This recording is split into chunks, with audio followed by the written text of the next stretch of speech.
Hello and welcome back to A Method to the Madness, our Breaking Bad edition. I'm your host, Mitchie, and joining me as usual is Patrick. Hello. And today we're covering episode 4 of season 1 of Breaking Bad, otherwise called Cancer Man.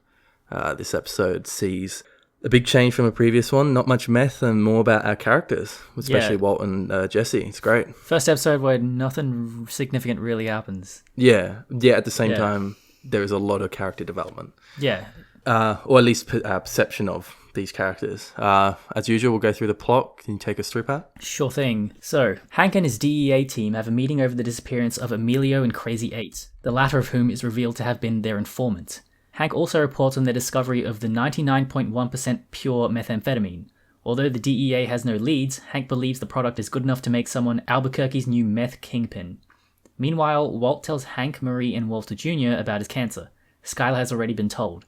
Jesse smokes Walt's meth with two friends and flees his house the next morning when he hallucinates that two religious evangelists at his door are armed bikers. Alright, the first crazy thing, right, is that Crazy 8 was the informant. I know, and also betrayed his own cousin, and yet they make this huge fucking deal about it in the first episode that Walt could have been it, and it's just like, that's so fucked up. Yeah, why would he want to kill Walt if he was an informant? To just keep his cover, I suppose. Yeah, but fucking Walt wasn't gonna tell anyone if he let him go. Yeah, I don't know. Nah, it's too.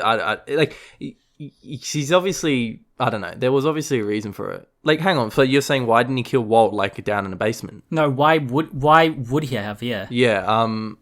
Because he needs to keep the cover going. Yeah, I don't know. I just don't I only realized this twist my second time around watching it. Yeah. This is my third time around. Yeah. Still, it kind of confounds me.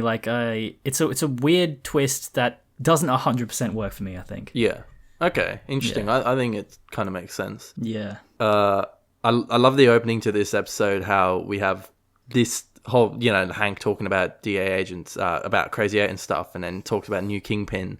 And then you just got this shot of Walter brushing his teeth in his underwear again. Again, just like him shitting on the toilet like in the last episode. It's just this idea that he's just this dopey fucking school teacher guy, and he's the one that's going to end up being a meth kingpin. Yeah. I love when he tells everyone. Yeah. And then Marie and Skylar go into Walter Jr.'s room, and then Hank says to Walt, no matter what happens, I'll always take care of your family. Yeah. And, he says that with the best intentions. Yeah. What he doesn't realize is that Walt is a megalomaniac, and he takes that as an attack on his manhood, Yeah, and the expression he makes is so fucking nasty.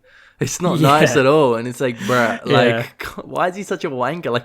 Straight away from the start, that's the kind of person he is, just so stubborn and unwilling to receive help. Yeah. And that whole, I like the scene where Jesse imagines those two evangelists to be bikies, because this is the first time that we actually see the effects of drug abuse, I suppose.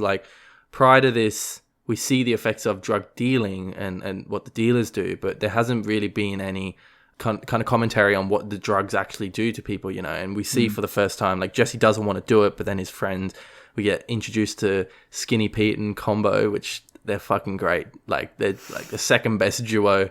Oh no, fucking Badger what's and his name? Skinny Badger and Skinny Pete. Yeah, but yeah, he doesn't want to do the meth, and he does it because he's paranoid, and then he ends up imagining these things and runs away and ends up bumping his parents who fucking hate him and shit. Or not fucking hate him, but don't want him there. Yeah. And you finally see this is why drugs are bad, and that's kind of an important aspect of this, is that this series is definitely not pro-drugs at all. It's certainly anti-drugs, especially anti-methamphetamine, and I think it's good that we finally get into that, and investigate that a little bit more. Yeah, it's especially tragic that, Jesse he doesn't, as you said, he doesn't want to do it. Yeah. But because he's inducted into this lifestyle, he just can't escape it, it just keeps following him around. Yeah, he knows it's wrong, but he can't do anything about it. Should we move on? Yeah. Skylar makes an appointment with one of the top oncologists in the country, even though the family can't afford him. Walt says he will take the money out of his pension, but he actually uses some of the money taken from Crazy 8 in the desert, which he keeps hidden in the air conditioning duct at his house. Walter Jr. berates his father for acting weird and nonchalant about his cancer. When Walt goes to his credit union to put the cash in the cashier's check, His parking spot is stolen by a rich, obnoxious man named Ken. Ken annoys Walt and the rest of the customers with his loud and socially inappropriate cell phone conversation.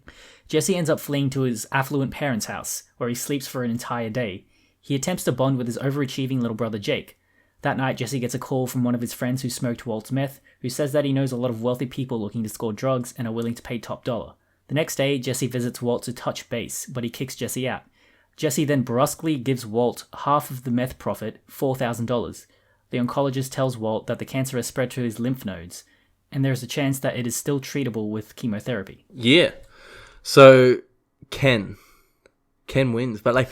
Ken wins. It's interesting, like, what's the purpose of this character? Like, is it just as a comparison to Walt, to show that he is better? Or at least seemingly better. I mean, he's a dickhead and no one likes him, but like, you know, his attitude is literally the opposite of Walt. Like, Walt is quite almost suicidal in this episode, and he doesn't want to get chemotherapy, and when Walt Jr. says to him, like, oh, why don't you just fucking die already? It's a pretty abrupt, intense thing for his son to say, and I think a big reason for that is because he just killed a man in the previous episode, which we've not really dwelled on at all. Like, we've kind of moved on from that, but it's a big deal for him, and I think that's the after effect of that, of him killing Crazy 8, is that he's kind of become more accepting of death, and then looks at it like, why the fuck would I want to get chemo, and becomes, you know, and that's why he has this attitude in this. And Ken is literally the opposite of that, like someone who obviously doesn't want to die, and he's just like this seemingly successful businessman, and it's someone that Walt, I suppose, kind of wants to be.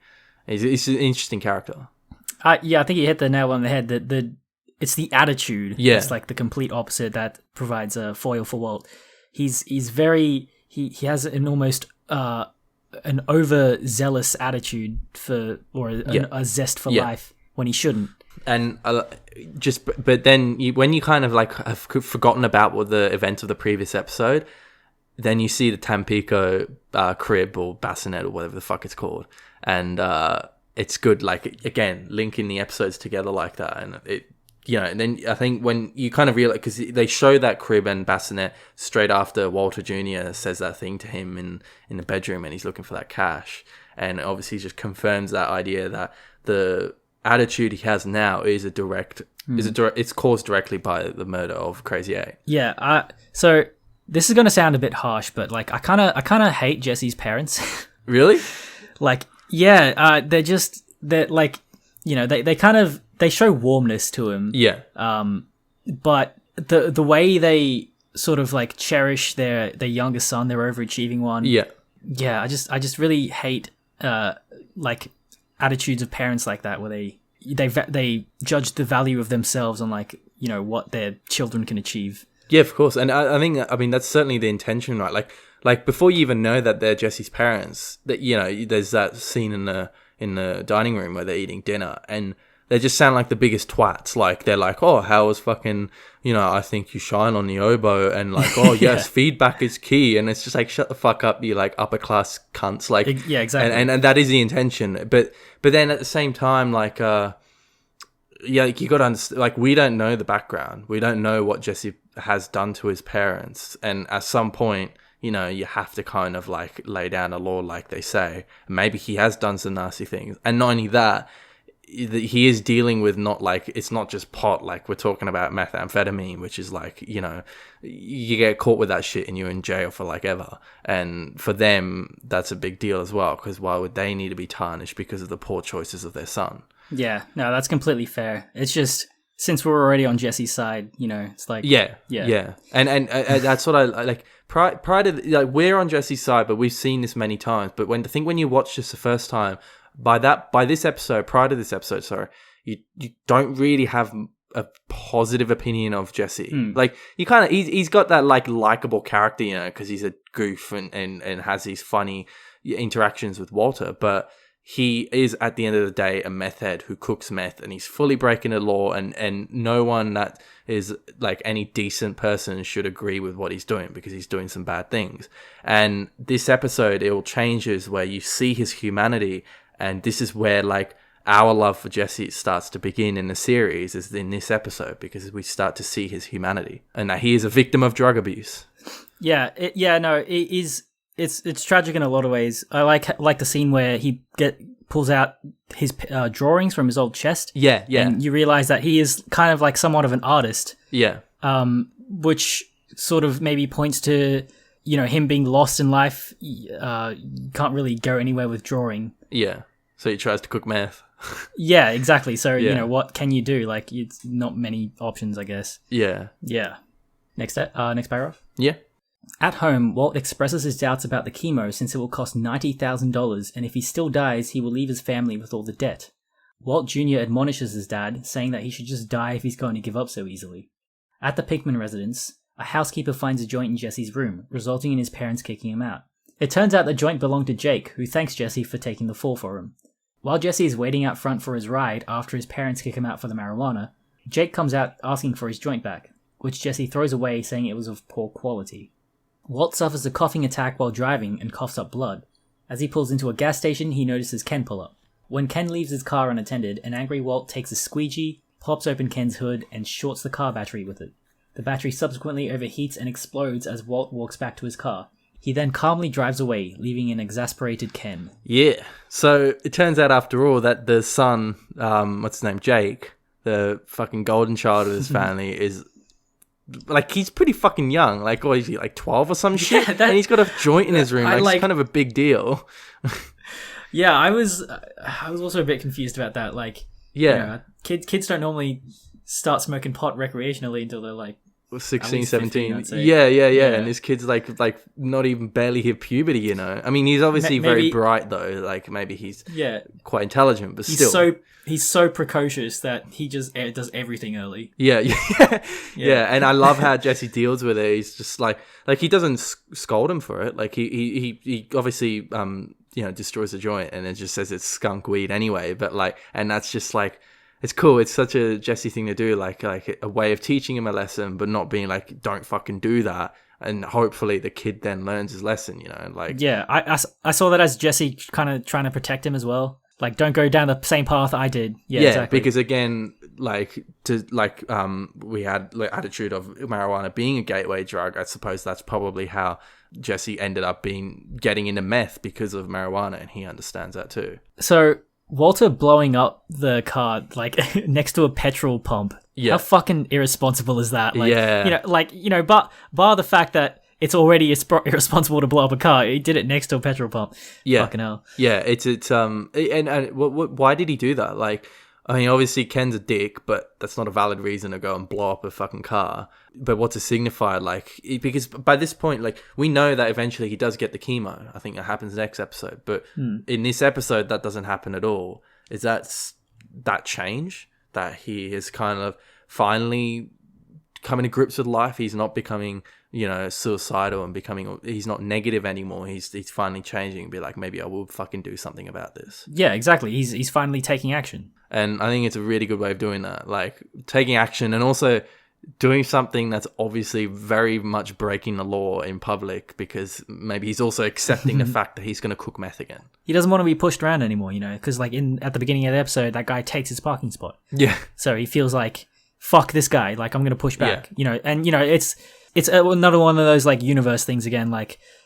He just happens to see the guy again that did him wrong earlier, and he has a chance to fight back, and he does. Yeah, and he finally does. Well, it's such a roller coaster, because he already did this in the first episode when he beat up that bully that was insulting Walter Jr. in the clothing store, and then he kind of recedes again and becomes this kind of his feeble self again. He keeps changing like that, and it's really cool because it's realistic, that's human emotion is very much like a roller coaster. It goes up and down like that, and that's exactly what Walter White's doing across these 4 episodes we've watched so far. Yeah, that's all I got. Yeah, same. But yeah, I really like this episode, and it's shows us a lot about Walt and especially Jesse, and I think that's very important for the construction of a good television series where you're going to be following these 2 characters the whole time. You need to build these characters, and this episode is purely devoted to that. Yeah. Sweet. Join us next time for episode 5 of season 1. Alrighty, see you later. What am I, some criminal or something? Whatever. Whatever? What, you think that's okay? Like, oh, we can't let that scumbag warp the mind of our favorite son. I'm the favorite? Yeah, right. Practically all they ever talk about. If you like this series, Mitch is going to tell you where you can find more of these. Yep, so you can find us on Spotify, YouTube, iTunes, SoundCloud, or Stitcher. And we've also got a website, amttm.com, where you can find our fabulous episodes on Breaking Bad. If you have any questions, queries, insights, or criticism, you can send them to mail@amttm.com. And as always, thank you for listening.